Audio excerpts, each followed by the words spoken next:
Today I am joined by the wonderful Caro Joy Witch, is how I was introduced to you. So thank you for joining me today for the Vulva Love Club podcast. I wonder if you wouldn't mind just introducing yourself, please.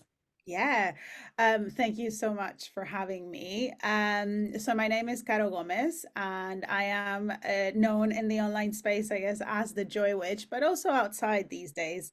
And I am a fashion designer, a shaman's apprentice, a podcast host as well, speaker, and really all-round shapeshifter, multi-passionate artist who believes in championing that we can be all of the things and we don't have to niche because that's really boring.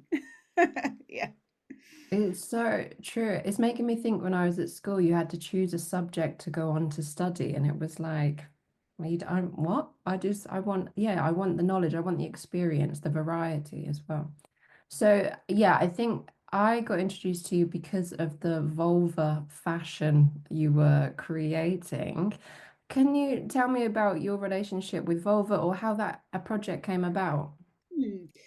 Yeah, so I think for me, it's always been I mean, it starts as a personal journey. And I think for a lot of us, women in particular, it can start from that point, especially because, if we see the statistics out there, there's so much pain and anguish surrounding our vulvas. And a lot of us would have stories that really reflect that. And I was at a point in my life where I really wanted to reclaim that and turn that sorrow, pain, discomfort, shame, all these feelings into joy, and it was a sort of an alchemy of how do we turn all these things into a joyful, celebratory part of ourselves, part of our bodies, which births life, like that is the most fucking joyful thing I can think of. And yet I wasn't seeing that, like that celebration. And so I started doodling vulvas just because I love to doodle, and I love to doodle with felt tips as well. There's something really like mark making and like thick lines and loud colors that I've always been attracted to. And so I started to doodle them consistently, constantly, all the time. And yeah, and it sort of grew from there. And I'm sitting on my desk here and I have doodles of vulvas all over the place. And this was probably about 6 years ago now. And so from there, a friend of mine, actually, a friend of mine who is very religious, said to me, like, "Oh, don't tell me you're going to start putting vulvas on your clothes." And I was like, "That's exactly what I'm going to start doing." And so it kind of spanned from there.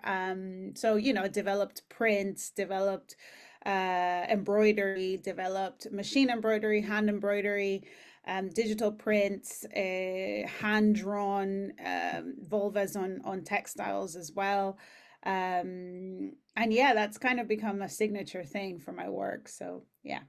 And what was the reaction like? And firstly, I hear you.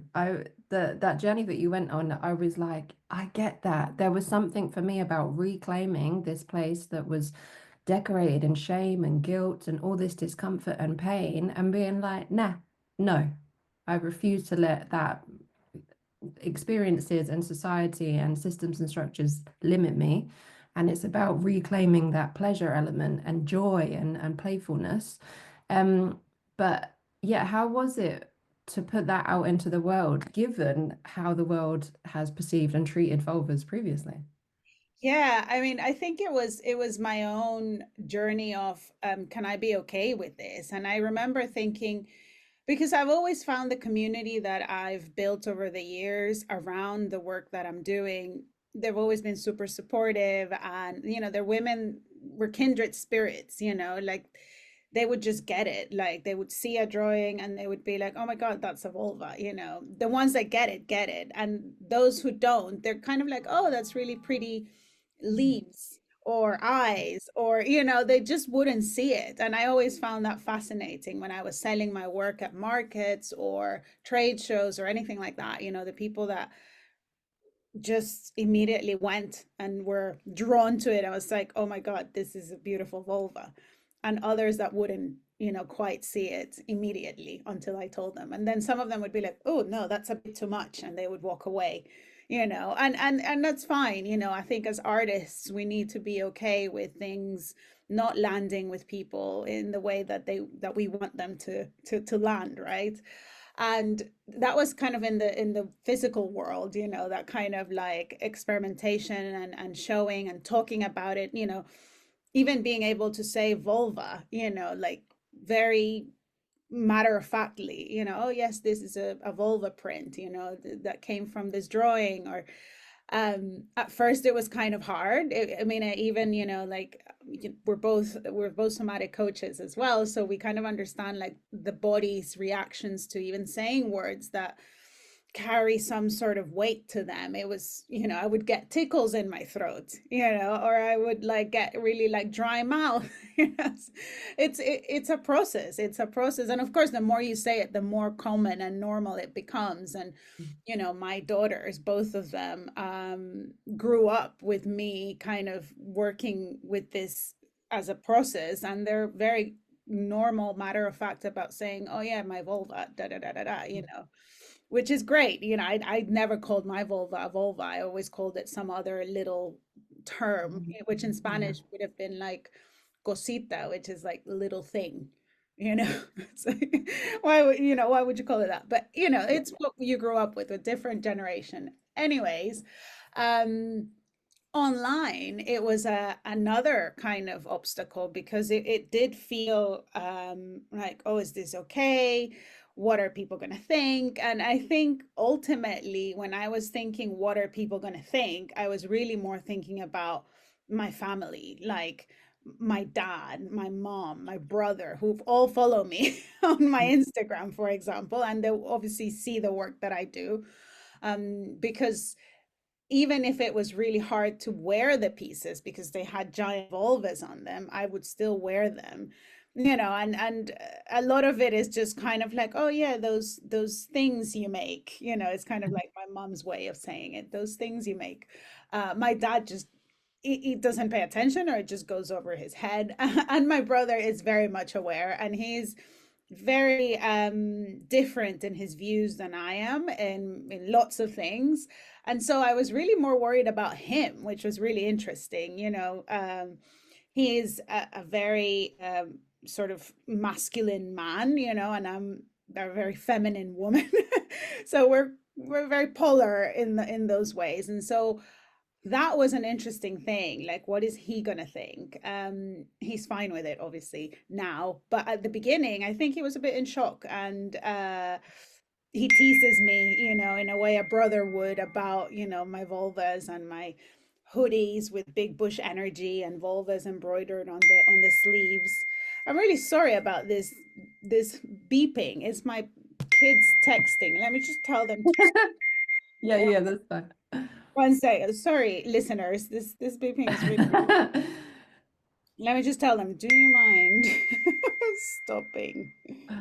It's the reality of having children. They're in contact It, with it it shows up on my computer, and I am recording. So yeah. thanks for this very live. Yeah, exactly. It's organic. It's This is organic. all very live, guys. I say, anyways. I hope they stop now, uh, Yeah. kids. So yeah, so after I got over that hurdle of like my brother and me, then it was like, it's fine, whatever anyone thinks, it's fine. And I've connected with people like you or many others who are like, yeah, like, yes, let's do this, let's do it together, and that's been amazing. And I think that's what art does, no? Shoot. Okay, okay. I think they'll stop now. It's interesting that you mentioned family because I definitely hear that. I've mentioned a few times this is a thing that I do, but it's kind of I don't want them liking my stuff, it's my private stuff. But I think that's reflective of the sort of shame that's associated with this part of the body and the sexualization of it from such a young age that we don't necessarily, within society, within our families growing up, we don't necessarily know how to sit with vulva, to name parts of the body what they are, like you would an elbow. So I'm coming at this from the angle of having taught sex education for over 11 years. And I think that was the thing for me. There's so much shame and stigma that we can't even talk about this thing that is the reason that any of us exist. What is that about? What is that about? And so to find a way to reclaim that pleasure, to reclaim that creative energy, because let's be honest, this is the place where all things like life is conceived from, can be birthed from. And I think looking at it and kind of studying, researching that sort of like sex magic and witches and this sort of stuff, like there's so much information, there's so much stuff that got lost, and these practices and the sacredness and the ritualness of it, that we've kind of lost our way with what vulva means. And I think there's something about, like you say, with the felt tip pens, same, like doodling. I found myself just drawing, like, why am I still drawing so many vulvas? What is this about? But it's really interesting to then look back and say, like, this isn't some modern art thing. There's heritage in here, there's ancestry in here, there's history, there's ritual, there's magic in here. So yeah, I don't know if you can speak to that. Yeah, I love that connection there to what has been lost and ancestry. I mean, a lot of the work that I do as well is around ancestry and around remembering that we come from somewhere and how we bring those stories, that knowledge, that wisdom forward into not just now, but into future generations. Our descendants, right? Like we talk about ancestry, but we have descendants as well, those that are coming along the way. And talking about vulvas and thinking of them as something that, I mean, we birth, from there. And so it's as old as humans, right? As old as humans. And we've known pleasure even from that time, right? Because we know it's not only for procreation, it's also for pleasure. And I find that really, like, I can't fathom like how ancient this feelings are, and that kind of awareness of our genitals. It's like, wow, it's as ancient as, well, as humans, right? Like, I watched a documentary the other day around Homo sapiens and Neanderthals. And like, there was a point in time where they would have met and they would have had sex because we have DNA from Neanderthals as much, well, not as much, but we have DNA from Neanderthals as we do of Homo sapiens. So at one point they would have met, and without language, without, because obviously language wasn't developed, they would have had sex. And, like, humanity continued to exist from there as well. I find that, like, so hard to grasp in our, like, we're a dot, right, in the history of the universe, and also so beautiful that is the case. And I think, there are sculptures and medieval pieces that have been found that are vulvas, in the shapes of well, in proper vulva shapes, and they're being surrounded. There was an image I shared not too long ago, and it was surrounded by penises, and the penises were carrying the vulva, and it was a medieval brass, I think, sculpture. And this is like, amazing, right? This is nothing, this is nothing to do with like contemporary art or being like you know, I want to be, what's the word when you want to shock people with something? You know, this has been around for centuries, and equally, I know in Ireland, you know, they have the Shigna. How did you call it? Shigna Lee or something? That these Mm, are vulvas that are, you know, in these women, and they're kind of like obviously like touching them and holding them, and you find them around Ireland, and it's like a whole thing, right? Like, where did they start? Who started doing them? Because someone actually sculpted them and put them in walls around Ireland. And it's amazing. Like, it's amazing. And so, in a way, the work that we do, and I remember your vulva from that online event I did, it was incredible. Like, the energy in those strokes, right? And it was almost like a scribbled, I mean, I'm going to try to describe it, but it was beautiful. Like, your vulva was just insanely beautiful because it had all the colors. It was rainbow, you know, it was rainbow, and the each of the strokes that you'd created that looked like scribbles actually made this massive, gorgeous, voluptuous vulva. And I'm like, that is part of that story, you know, part of, you know, the medievalness. Like, someone will look at this time and will see that and be like, oh yeah, this comes from that time where da di da di da, you know. And I don't know, I just, for me, like, having that kind of bit of history that we're all adding to as artists, as creatives, as someone who chooses to express themselves in mm. whatever way, it's just humbling and exciting at the same time, and pleasurable, I have to say, very pleasurable. Which is what we're here for, definitely. Yeah, I really appreciate what you're saying there about about the contributions being made now to history. Because I have these little cards that I doodled and got printed. And if I'm at an event, I'll take them, I'll share them, give them out to people. And I remember I went to the same event over 2 years. As in, it happened one year and then the following year. And I handed them out on the first year. And the second year, I met a woman and she said, I have your card sat next to my mirror. And the first time that you handed them out, I was like, what am I doing with this? But she said she just placed it on her dressing table. And every morning she looks at it and she feels this sense of like, I am worthy, this sense of empowerment. And I'm like, it's just a little doodle that I did on like my bedroom floor, and people are responding to it. And I think it's the same with your like the big bush energy like jumpers and the clothing that you're making. There's something that comes, this sense of empowerment that comes from accepting and acknowledging these parts of ourselves and daring to challenge the shame and stigma associated with these areas, to be able to be like, yeah, this is me. I have some clothes, some things that I recognize. I won't wear them in some settings. It doesn't feel appropriate. But I do recognize how I feel when I wear them. Or maybe it's a t-shirt that I wear underneath a jumper and it's, yeah, something that makes me feel a certain way. So I'm really interested in this, yeah, this sense of empowerment that comes from this, the embodying of this, when really it's just a piece of art or some clothing. But there's the message, the magic, the energy that it's carrying with it as well. Yeah, I don't know how you find that.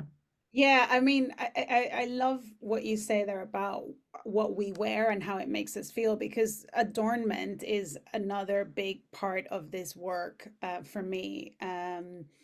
There is a beautiful, and I always tell this story because it's so, again, humbling. In the Mayan culture. So I'm originally from El Salvador, and a lot of the work that I do is underpinned by this thread of Mesoamerican magic, you know, the Mayas, my ancestors. And one of the stories is that they believe that as humans, we get to create because we have thumbs, and spirit doesn't have thumbs, and so spirit chooses us as vessels and kind of goes, here's an idea for you, and you know, we kind of carry that idea, and then we bring it to life because we have thumbs and spirit doesn't. So it's kind of like, okay, it's on you guys because we can't do it. You know, we don't have thumbs.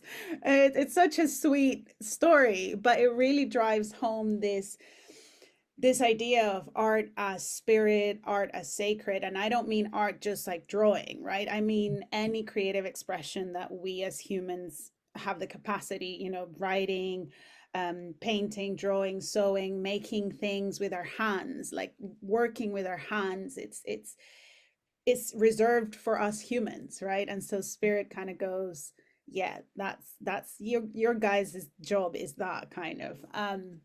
And so to me that feels like a responsibility. And as we say in the somatic school, which is where both of us did our training, is response hash ability, right? So our ability to respond to the messages, to whatever lands in your consciousness, that you then go like, what am I going to do with it? Am I going to ignore this idea, or am I going to bring it forth, right? And we get ideas all the time, sometimes too many. And it's like we can't make them all in one go, but we discern and we choose which ones to bring forth. And so adornment for me has been that expression, that creative expression, the way that spirit kind of went, here, we'll put this in you, and how do you want to bring it forth, right? And so through adornment, through clothes, was that for me, because I find that it is a way of changing your state. It is a way of, like even before we were going to speak today, I was like, yeah, I'm going to definitely adorn myself, because I'm going to speak to this work of mine, and we're going to speak about vulvas, and we're going to speak about ancestry. And in wearing pieces that reflect those things, I am able to kind of go, yeah, this is the embodiment of the work that I'm doing, and it actually even came before, I would say, the deep cellular embodiment. I think, like, if we start from decorating our bodies, and I always say your body is an altar, so adorn it as desired, because if you think of an altar in like a church, or in I don't know, in a pyramid, or in some sacred place and around the world, you see it's adorned, right? There is images, there is ribbons, there is stones, there's shells, there's like all sorts of things, because we as humans love beauty, right? And I don't mean like the physical standard beauty that we think is beauty, but just adorning things, right? We think of like, speaking of Egypt, and I have that very present because my daughter is obsessed at the moment with Egyptians and Cleopatra. But like, they found necklaces and beaded pieces in the tombs. This is something that we've been doing forever, right? You see necklaces made of seashells and jade, in the Mayan culture, because again, adornment, right? Like we love to decorate ourselves. And so when you go out there and you have an event, or you have a meeting, or you have something important that is important to you, the best way that I have found to really get into that headspace and feel that confidence and feel like, yeah, I've got this, is through adornment. You said it yourself, when you wear that particular thing that you're like, oh yeah, this shirt is really, or this trousers, or this dress, whatever the thing is, and you just feel slightly different, and from there you get to start making your magic and your alchemy, and whatever witchery you want to make, but it, to me, it does begin with an external expression of that. I love that so much. It's making me think of these purple velvet leggings that I have that, that I don't wear them every day. In fact, nowadays, I think there's so much more time I find myself spending at home. And Hmm. so I can just be in trackies, but I can still make myself feel like it's glamorous in some way. But I notice the difference how I dress if I'm going to deliver a workshop or go to an event. And of course, there's some element of wanting to dress if you're representing your own brand. Hmm. Um, but I also like to embody being comfortable as well. But I do recognize the selection of clothes that I have with clashing patterns and bright, bold colors, that I know that it's like a uniform, like I'm putting it on. And it makes me think about, like you mentioned about the altars and things in religious ceremonies or sacred spaces, and yeah, they adorn themselves as if bringing them closer to God. And when you're talking about that we have these ideas downloaded, when I was doodling vulvas, I wasn't consciously looking to doodle vulvas. It was like a download. And I've gone through my like imposter syndrome around like being that person. Before I would never wear crystals. Now I wear crystals. I'm into ritual. I'm open to it. Whereas before I was like, an altar, what are you talking about? A moon ritual, what are you talking about? But I've seen the power of the moon, and actually just carving out time to be with self, whether it's your higher self or just taking time for yourself, whatever lands and feels right for you. But I think the more that I was creating space to be with myself and personally going through some health stuff, I was spending so much time on my own. That's when it came. That's when it was coming. That's when I was doodling. That's when I was seeing like mega vulva as if spirit was showing herself to me. And I'm like, what do you want? What is this? But there was also something in that, like, who are we to deny these in, individualistic, there we go, ideas and thoughts that we're having, where instead we shapeshift to fit in to like pass in normal society, when actually we each have different spirit potentially coming through us, giving us different ideas to make with our hands. I love that story because we have thumbs. So beautiful. So I think that's why I kind of honored it and was like, let me just carve out this space on the internet that I can hide in and see what comes. And then you're speaking to people and people are resonating, and it's like, okay, there's something here. Um, and for me, I like to think that the sort of spirit guide, along with Mega Vulva, is also like teenage me, child me that was probably sexualized from being like way too young. And these kind of roles and ideas that are put on us from society, the patriarchy, and coming back to a place where I don't feel shame to get the colored pens out and draw and doodle and see what comes up. And it's been a really interesting practice. My background was in photography when I was at college, so I was never arty, I didn't think. And now to just honor that, like get the crayons out and just doodle and see what comes out. I wonder if you could speak to your creative practice and how that's been for you. Yeah, I was just really curious when you were, before I speak to that, when you said, I wouldn't have been the person who did rituals or altars. I'm just really curious, like how that happened for you, like what changed that? I met a shaman in Mexico and got a crystal necklace. He blew into my ear and then was like, "You need to wash this crystal by moon water." And I was like, "What is moon water?" And then I moved to Iceland and I was telling my friend about the story that I met this shaman in Mexico. And she was like, "What happens?" And I was like, I've never done it." So she said, "Shall we do it next full moon?" So we walked down to the sea, got some water, looked at the moon, like said to each other, like, is that long enough? Do you think that's long enough? And as we turned around, the sky was the brightest northern lights I'd ever seen. I lived there for a solid year and on and off for a few more years. And that's, we held each other and were like, this is real. And from that point, we just did like moon rituals. We came together, we set some intentions. What support do we need from each other? And what I realized is that it's not this other power, although it's really profound to believe that. I grew up in a Christian family, so I'm open to it, but I really struggled with that power being outside of me. But for me, that power being me spending time with my higher self, with Mega Vulva, with my child self, these spirit guides, this idea of imaginary friends that can be different deities. I get it now. And it's like, have fun with it, lean into it rather than, no, no, that's crazy, that's woo-woo. So that's my introduction into spirituality. Oh my God, I love that so much. I had goosebumps when you said we turned, we said the most beautiful sky. I mean, Yeah, it's real. It's powerful. really real. And I just want to say, like, because some people might be listening and be like, oh my God, no, that's just woo woo.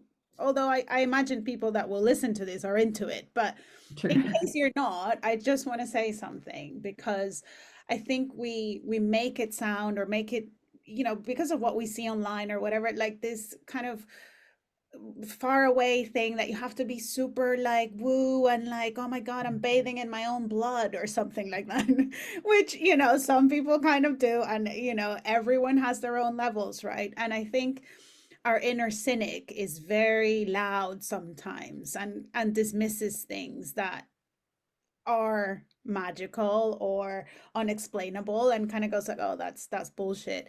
And I just want to say that it's allow your inner cynic to stay in the room because she's there for a reason, and it is good to have her. Like, yeah, be a cynic about these things. Definitely. Like, don't let that go. And also allow those things to mean something. It doesn't have to be like a life changing, like cloud from the sky parted and a light came through me. Like, no, it's never things like that, actually. It's actually even the most mundane things I found. Like, the bus came right at the time that I needed it to come so that I could arrive on time to make this meeting and have a cup of coffee or tea and go to the loo before it started. Like, make that mean something because, if it made your day a little bit easier or a little bit more easeful or joyful, like, why not? Why not just kind of go thanks to whoever or whatever, even the bus driver who was driving, you know? It's a beautiful way to show up in your life and have your existence. The alternative is pretty miserable and negative, to be bitter and like jaded about life. Or you can imagine that there you can believe that there is magic. And I think that's where I find this sense of beauty and pleasure that can only be experienced in presence, when we pause, when you smell the flowers, when you see the rain clouds, when you're like, I am alive, I have breath in my lungs. This is already magic, and it's really easy to dispel that and just push it to the side. But like, how much more beautiful life is when we introduce and see with these rose tinted glasses, maybe. But why not have fun with it? Why not play with it and enjoy it and be like, yeah, I'm like, yeah, a wizard. Yeah, I'm a goddess. Yeah. I am. Because you can feel it in your cells, and does good things for your nervous system. Why would you not tap into that? Exactly, exactly. And I think that's it, isn't it? And bringing it back to the question about creative practice, I think that has been the biggest change for me in my creative practice has been to connect to that spiritual, magical, you know, many times cynicism has taken over, but I've always felt this connection to something that I cannot explain. I mean, ancestors, ancestry. I mean, as a child, I would have conversations with my grandmother, who I never met, but for some reason, and this is not like anyone told me to, or we didn't have social media at the time, so there wasn't like anything like that. It was just a very innate childlike, the same way that we as children have imaginary friends, and that was with my grandma. And then I stopped, it just kind of faded away. And then as I got older and as I started my creative practice, especially around the work with vulvas, that got reignited again. And it really has grounded the work that I do in so many incredible ways. And I often wonder, like, wow, if everyone had this connection to their ancestors, if everyone had a little altar in their homes where they put things of significance, or a photo of their late grandma, or a parent that may have passed already, or an auntie who was close to them, I think you just begin your day with a different sense of, I think, that gratitude for I am alive and I am breathing, but also like you're never alone. Like, they're always with you. And I have spoken to them and been like, please guide, XYZ, or what do you think I should do about this? Like, we recently bought our home, and I mean, they say, the biggest purchase you'll ever make as an adult is your home. And I made that decision through the guidance of my ancestors. I made an altar. I didn't know what to do about it. Wasn't this house that we're in, it was another one. And it wasn't the house for us. And I asked for guidance. I said, if this is the house for us, like show me that this is the house for us. And I had two um, post-it notes in the center of the altar with two offers, one that was quite high and one that was okay. And I said, whatever number I pick, that's the offer I'm going to make. And I'm going to trust that whatever happens is what needs to happen. I chose the lowest number, and our offer didn't go through because someone else placed a higher offer. And turns out that that house had some troubles, which that other offer fell through. And then they contacted us again to see if we wanted to make an offer. And I said no at that point, no, because I had already made my commitment and I had already received my guidance. And eventually we found this house that we're in now, which is the house that had to be. So, like I use things like that to make decisions of thousands of hundreds of thousands of pounds, and it's like, but to me, that felt so clear and so easy. And it wasn't like my mind kind of going back and forth, like, oh, I should have done this, or maybe I should do this, or maybe let's do more research into that. No, it was clear, it was simple, it was a real honoring of that guidance and trusting of that guidance. And I do stuff like that all the time for things that are, important and feel like, okay, they need consideration. It's like I always tell the women that I work with, it's like, who's in your spirit council? Because you can tell me all the Googles, all your friends, your family who will give you their thoughts, their ideas, but how's that relationship with spirit, and who sits in that council? Because that is untapped resource. It's free and it's available to you all the time, but we don't do it in this world, in especially in Western world, developed nations and stuff. We don't have that practice.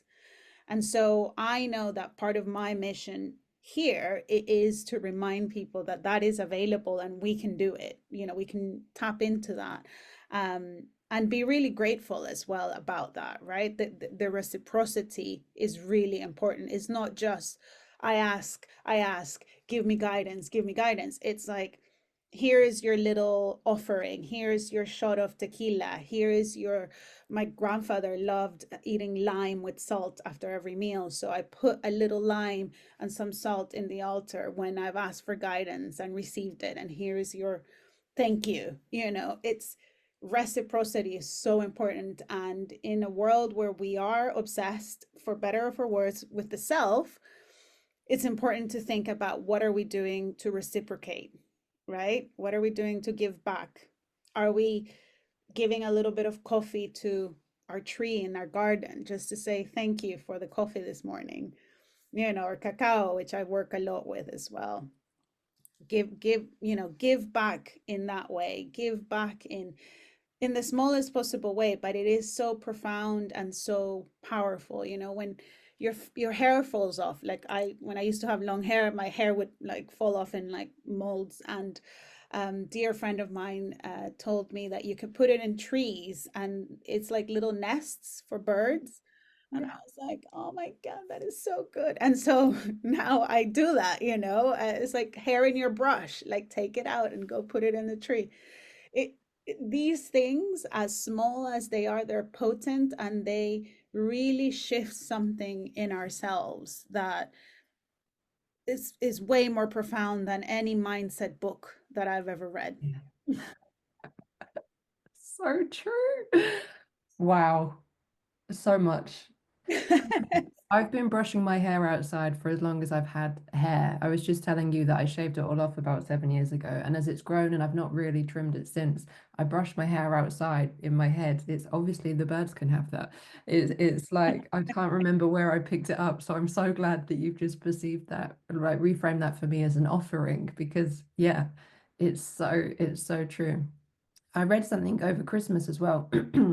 I was reading a book about indigenous practices, and it's just like a small few pages thing. And it just made me think about what you were saying with so many of these indigenous practices would have been wiped out by colonialists.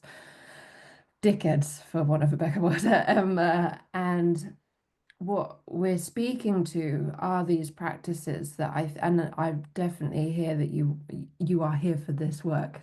Thank you for reminding us to who is in our spirit council. I think of like a boardroom with each seat being like Yeah, some ancestor or some deity or something. totally. And draw Yeah. it out. I mean, it's Yeah. amazing. Like draw, like literally draw it out. And if you have images, like put the images in there. Or if you know their names, put their names, but So name beautiful. them, that's important. Yeah, go on. Love that. Um, so yeah, I was thinking about, yeah, if there's more to say on this with regards to practices that can support us that have been wiped out that we can bring into the modern day. But I think you've spoken about a fair few.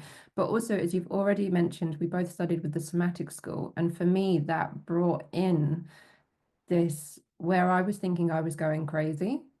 I was getting the language for what was coming up for me for flashbacks or visions or downloads or, my body responding to something, to be self-massaging or feel a part of my body and feel a very visceral experience be thrown at me.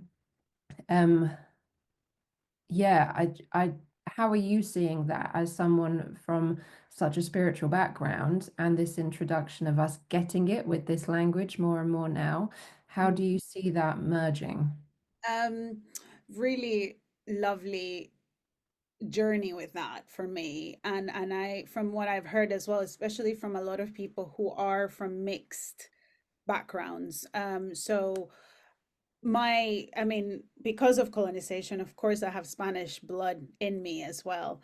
And one of the things that doing this work with ancestry has helped me do, which it took me a very long time, I mean, a very long time to even acknowledge this, is that one of my great grandfather, he was a Spanish priest, and he lived in the village where my great grandmother would have also been, and he was a priest, Catholic, right? So obviously you're not supposed to obviously, but we know that there is a lot of background there.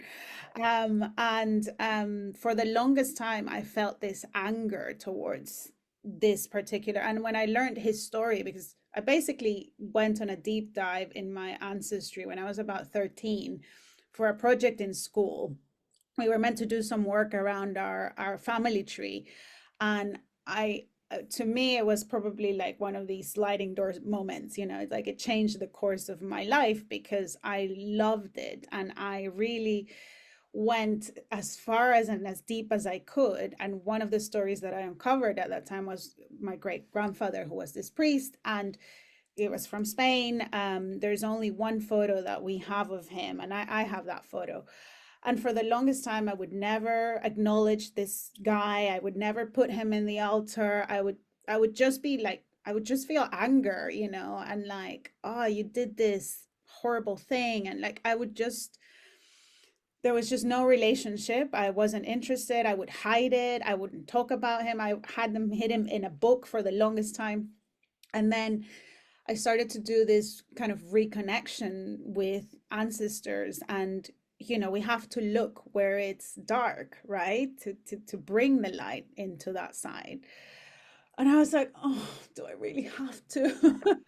But, as someone who works with sensations and the body and all that, it was like I could feel it like viscerally, like it was time to bring him out of the shadows, so to speak, and rebuild a relationship, because as much I've always been so proud and so vocal about my indigenous side, I have never really embodied or talked about much about my Spanish side, which is probably more than my indigenous side because of generations, right, that have been mixed. And I was always so ashamed. In fact, like I never wanted to go to Spain. I would be like, no, why would I go to Spain? Fuck them, like, Yeah. and it was only until like 2 years ago that I went to Spain, to mainland Spain with my mom, because my mom has always been very proud of her Spanish side, opposite to me, of course. And that just brought a whole bunch of stuff, this idea that yeah, you dickheads. And also, I wouldn't be here if it wasn't for you in some part. And even saying that, I can feel like it's a little bit hard. I get a little bit like tense because it's a work in progress. It's a work in progress. And so, part of this idea of working with ancestry and speaking about colonization and decolonization, and it's coming to terms with what do you do when you're both or more, like how can we speak about loving ourselves fully and completely when half of me, or maybe even more, has been hidden in a book because I'm so ashamed of it. So, oh, I get goosebumps even saying it because it's really been a place of contention. It's really been, my kids, they're half French, half Salvadorian. And so, the French have a massive history of colonization as well. And so it's like, how do I bring forth that, like, I fully love myself and also accept and see that there is a lot of pain in my lineage, um, caused by part of my lineage, but also honestly, like I believe that there was goodness in there too. Like, I want to believe that my great grandma, I mean, I don't know this, I have no evidence for this, but I want to believe that she was like, yeah, I got on with the hot priest because he was very good looking. And she was empowered in that decision. And it wasn't like how I painted it in my head, like, oh, he took advantage of her. Oh, he was an asshole. Oh, I put her as a victim. And actually, no, I don't. I choose to believe a difference. If I'm going to believe a story, I'm going to choose to believe one that empowers her as a Yeah. woman, right? That she made that decision, that she was like in passion, in lust, whatever you want to call it, and fucking loved it. And from that, my grandma came, and then eventually my mom, and then eventually me. And if I look at the lineage of women, and if you look at the lineage of women in your family, you can always find the empowered story if you choose to. It's so powerful. Thank you for sharing that as well. Yeah. And yeah, I appreciate if you need to take your time for whatever's coming up. It's it's big. It's I always think this, it's so big. It's so big. It's so powerful. And also something you'd said about tequila. So I don't generally drink, but I do collect tequila. And I think I heard this one time that it's not a depressant. Tequila is not a depressant, so I perceive that as it's an antidepressant. But the way I've used tequila in the past is when I used to work at festivals, I'd have this beautiful, talk about ceremony, this beautiful wooden tray with painted flowers, these shot glasses, gold tequila with orange and cinnamon, and pass it round. Like it would come out when we were in like a group. What is that? That's something because I just thought I was hosting, but you put tequila on your altar? Yeah, well, yeah, because it's an offering, I mean, tequila is obviously more on the Mexican side of things, but rum is something that is used a lot as well in ceremonies, and you use it because, I mean, it is believed anyway that it awakens the spirit, which of course spirits, like you think of whiskey, rum, they're called spirits, right? In English and also in Spanish. Like, yeah, Yes. the spirits, right? It is so even in the language, right, there is a connection. And so it says that it awakens the spirit after doing a ceremony. So, like, if, part of my training has been doing fire ceremonies. And when you've been doing that work, it really kind of like drains you because you're like really working with a lot of energy, and it's quite physically draining. And so at the end, you go around and you spit rum, on the people around the ceremonial circle to bring them back, and it's like awakens you. I So love this. Yeah. Makes that's so much sense. But I feel it's used very differently at festivals or, in nightclubs. It's course.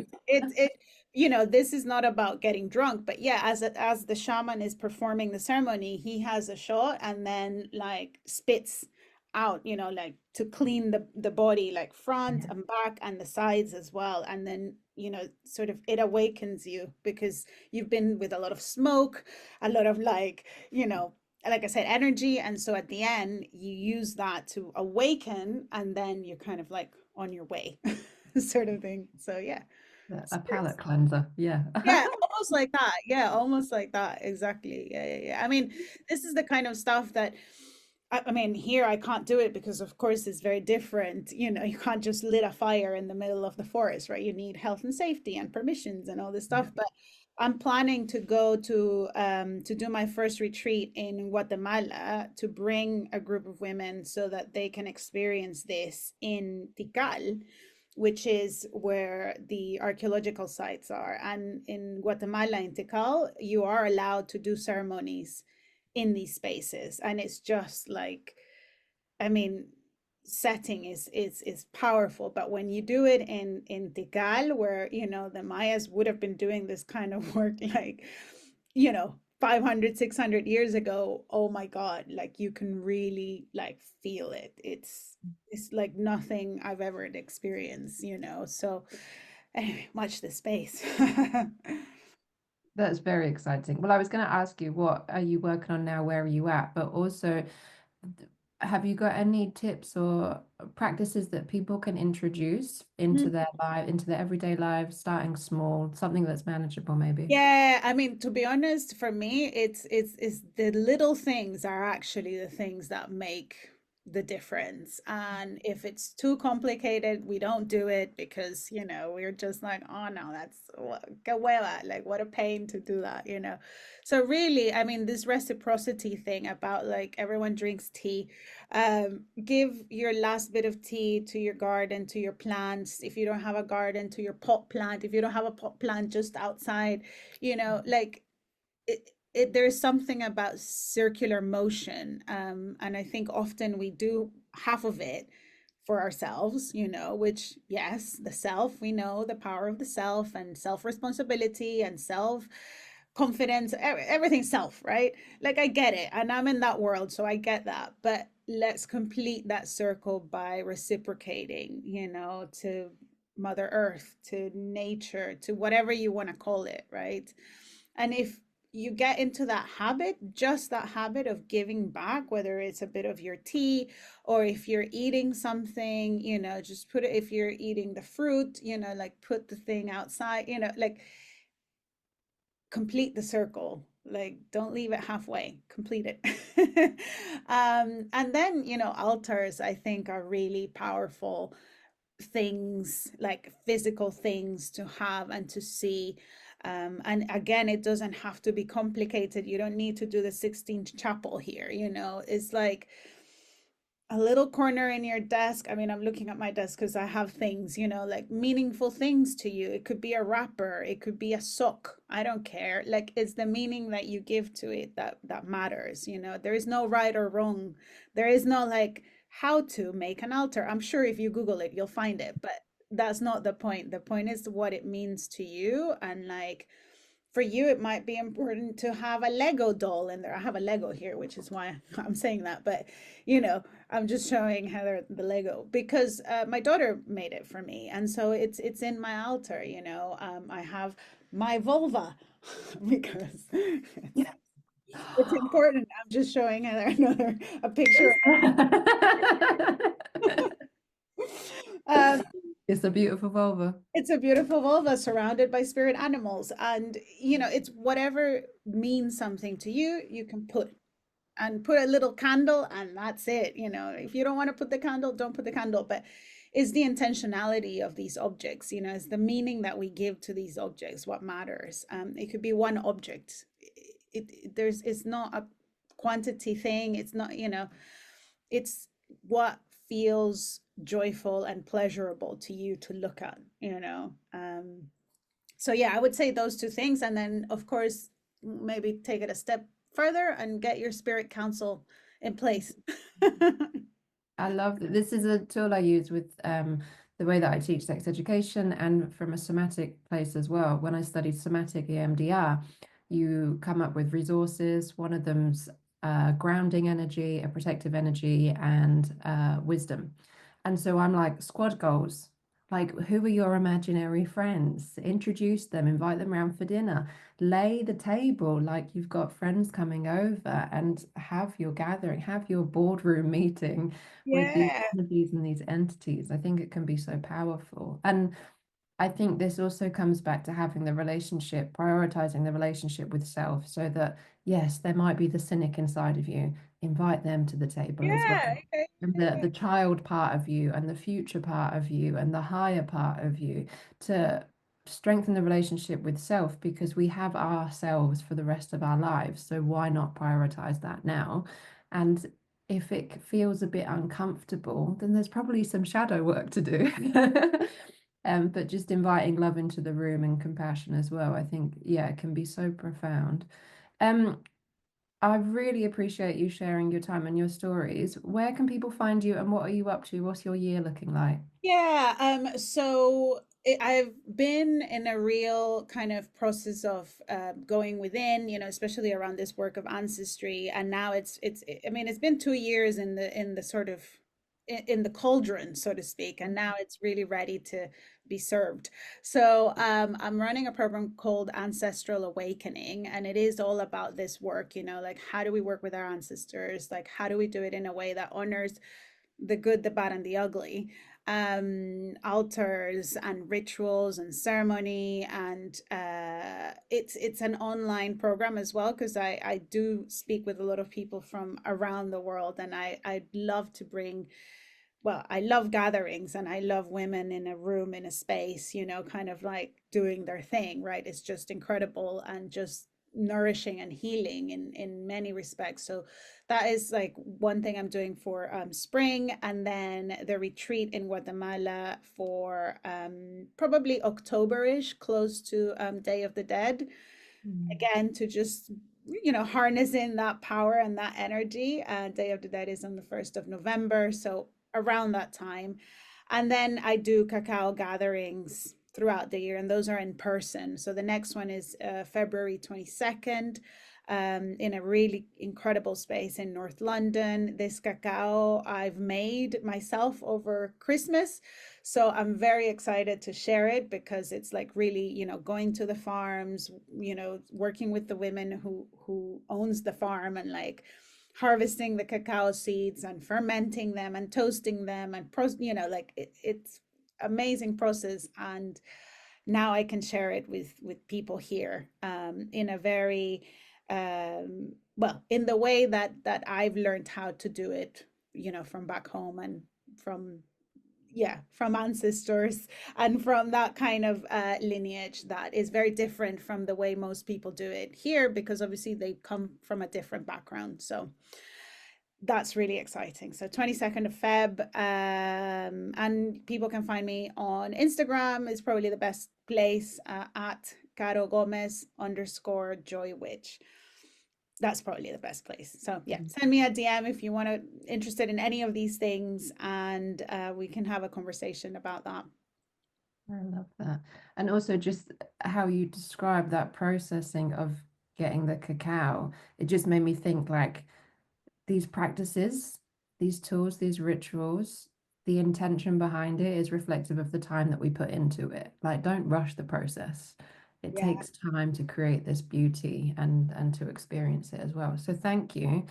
Thank you so much. my pleasure. And it is true. That's such a lovely note to end in. It's like, let's be cool with being slow with our creative processes, because they do take time. This isn't Amazon Prime, Mm. this is spirit at work. It takes time. This is spirit with thumbs. Yes, Yes. yes, exactly, exactly. Awesome.